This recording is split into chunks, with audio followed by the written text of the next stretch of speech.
Bismillahirrahmanirrahim. Today we will be discussing a very important flow charts related to the topic of ovarian cyst.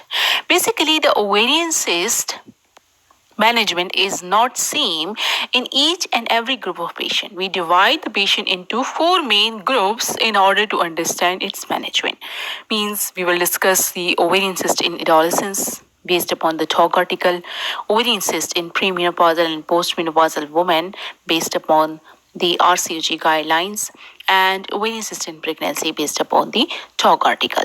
Okay, so what we will discuss, we will basically explain it by flow charts. So let us discuss the ovarian cyst in adolescence talk article flow chart.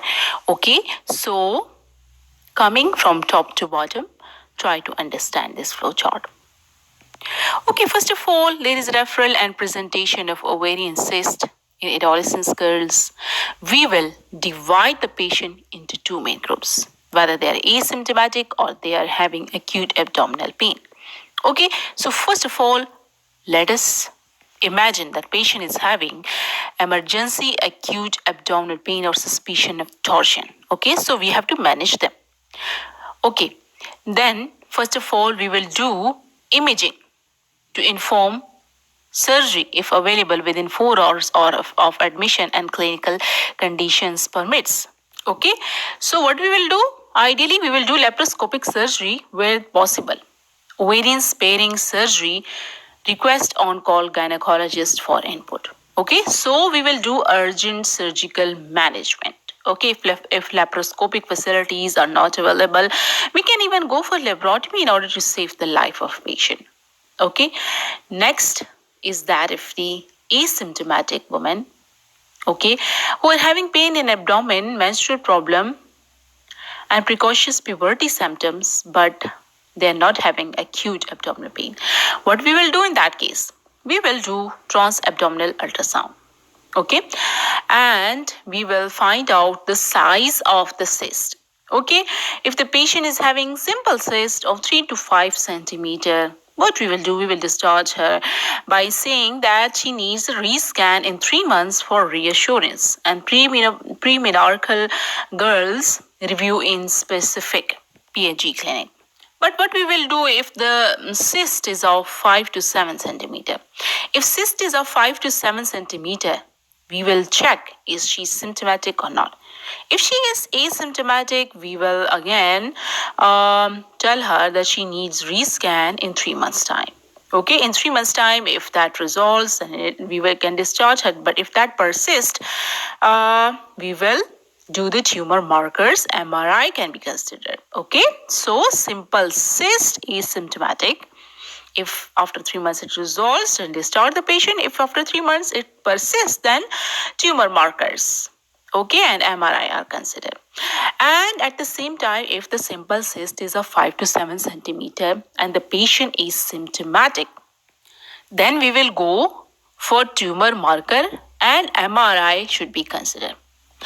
Now, let's come to the possibility of more than 7 centimeter cyst. In that case, we will do laparoscopic ovarian cystectomy or rescan in 3 months can be considered if asymptomatic. Okay, if more than 7 centimeter cyst is there, but if she is asymptomatic, we can consider rescan in 3 months time, or we can discuss it with the patient. We can go straight away for laparoscopic ovarian cystectomy because 7 centimeter cyst is large.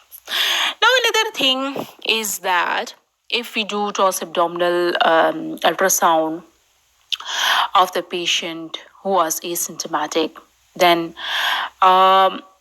we can get complex cyst as well. Okay, the first 3 were the things which we discussed about the simple cyst. Then it can be complex cyst as well. If it is complex cyst, then we will do the tumor markers like alpha fetoprotein, SCG, LDH, CA125.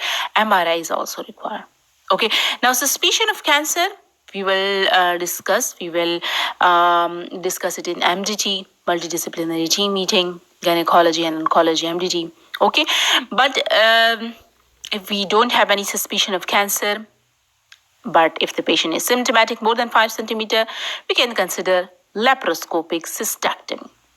Okay. Okay, no suspicion of cancer, but still we have symptomatic patient, we can consider laparoscopic cystectomy. Another thing is that all children and young girls should be followed up after surgery to discuss findings and implications on future fertility. So we have to involve the patient in discussion and also their parents. Okay, now coming to ovarian cyst in premenopausal women, we have to follow this flow chart. Okay, ovarian cyst, ultrasound appearance, what we will do if we have simple and if we have complex cyst. If we have complex cyst in them in premenopausal women, and complex means having solid, multilocular, bilateral, these sort of features, we do CA125 to check RMI. If RMI is less than 200, what we will do?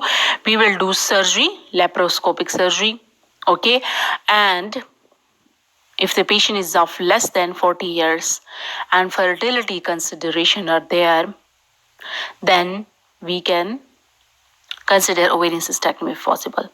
If no fertility consideration are there, we can consider oophorectomy. Okay, and if you have complex cyst and RMI is more than 200, we will do CT, abdominal and pelvic scan and gynecology oncology review. Okay, that is in case of complex cyst. In a simple words, if more than 200, then we will consider gynecology oncology review. If less than 200, then depending upon the choices of the patient, we can consider oophorectomy or ovarian cystectomy. But the thing is that we can't leave complex cyst as such. Either we have to do ovarian cystectomy or oophorectomy, but we have to get rid of it. Okay, now coming to the case of simple cyst. Okay, first of all, let us discuss the simple cyst of less than 5 centimeter. Okay, if the simple cyst is less than 5 centimeter or functional, no CA125 is required. Okay, and we can discharge the patient straight away. But the complexity arises when the cyst is more than 5 centimeter. Okay, when the cyst is more than 5 centimeter, includes single thin septum. Okay, now we can further divide it into 5 to 7 centimeter diameter, more than 17 centimeter diameter. More than 7 centimeter diameter, if we have more than 7 centimeter diameter cyst, then we have to do CA125. For cyst of diameter 5 to 7 centimeter, we don't require CA125. Okay, so if you have more than 7 centimeter cyst in premenopausal women, we do CA125 and we consider surgery like laparoscopic unless contraindicated, and we follow this chart. Okay, and if we have 5 to 7 centimeter diameter cyst, then no CA125 is required. We do conservative management and repeat ultrasound with CA125 in 6 to 12 months. If the cyst resolves, we discharge the patient. Okay, and if cyst increases in size, we can consider surgery. If the cyst is unchanged, patient preference should be considered, means we can consider ultrasound annually or we can discharge as appropriate. Now coming to the ovarian cyst in postmenopausal women. Okay, in postmenopausal women, ovarian cyst of 1 centimeter or more, we have to consider it. Okay, we have to do CA125, TBS and calculate RMI. Okay, means if the cyst is more than 1 centimeter in postmenopausal women, even then we have to do CA125. If RMI is less than 200, low risk of malignancy. If RMI is more than 200, increased risk of malignancy. If RMI is less than 200, then we have to check whether the cyst fulfill all the requirements, all the criteria or not. Means the criteria is that, is it asymptomatic, simple cyst of less than 5 centimeter, unilocular, unilateral, means it is not so much dangerous, then in that case, we can consider conservative managements. Okay, what we will do, we will repeat assessment in 4 to 6 months time. We will not leave it as such. In 4 to 6 months time, we will check CA125, TBS, TS. Then we will check whether it resolves, persists, or there are change in feature. If it resolves, then discharge the patient.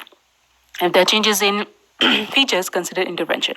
If it persists, then repeat assessment in another 4 to 6 months and individualize treatment after discussion with the woman. Now, if cyst with any of these features that are present, like symptomatic, non-simple features, more than 5 centimeter, multilocular, bilateral, then we have to consider a surgery, simple oophorectomy, usually bilateral. If RMI more than 200, increases of malignancy, we have to consider CT scan, abdomen, pelvis, refer for gynecological oncology, MDT review. In MDT review, high risk of ovarian malignancy, then we have to do laparotomy, full staging procedure by trained gynecologist, gynecological oncologist. If an MDT review low likelihood of ovarian malignancy, then we have to do laparotomy and pelvic clearance, TH plus BSO plus omentectomy plus peritoneal cytology by suitably trained gynecologist. Now coming to the last flow chart, that is about ovarian cyst in pregnancy. Okay, so first of all, adnexal mass is seen at ultrasound. If we have acute abdomen, then do surgery. If it is asymptomatic, then we have to check whether it is benign, intermediate, or we have suspicion of cancer. If it is benign and if it is less than 5 centimeter, no further action is required. If it is benign and more than 5 centimeter, means simple of more than 5 centimeter or complex of any size, we have to do rescan at 4 to 6 weeks. In the rescan, if we have resolution of the mass, no further action. If we have no change in the size, we have to rescan 6 weeks postnatally. Now, in the asymptomatic woman, if we have intermediate type of the cyst, means we have suspicion of a little bit cancer, but we have suspicion that it might be benign as well. Okay, or in other case, we have suspicion of cancer. In both cases, whether it is intermediate or we have suspicion of cancer, we have to do MRI scan, tumor markers like CA125 LDH, and MDT meeting. Okay, in MDT, if we have high suspicion of cancer, then do surgery. If we have low suspicion of cancer, then rescan in 4 to 6 weeks and follow this chart. Okay, so these are a few important flow charts. Thank you so much for your patience. But one thing that I would like to tell you is that go through these charts again and again. And whenever any MCQ, any questions related to this topic comes, then have a look at these 4 charts. If you memorize these 4 charts, then ovarian cyst